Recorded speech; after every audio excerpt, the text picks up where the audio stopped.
ভাই দেখছেন এটা কি? দেখার কি আছে, এটা তো একটা কবর। হ্যাঁ ভাই, এটা একটা কবর। এটা দেখে কি বুঝলেন আপনি? এটা দেখার কি আছে, এটা সাজানো গোছানো তো একটা কবর।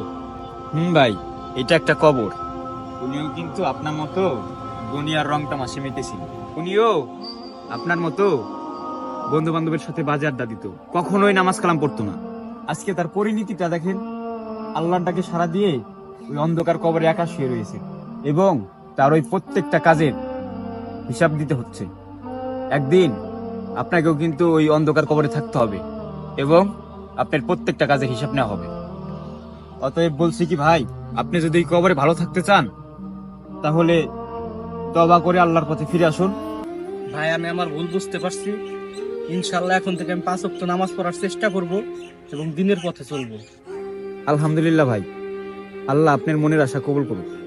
একটু পরে মাগরিবের আজান দিবে, তাহলে চলেন মসজিদে গিয়ে নামাজটা পড়ি।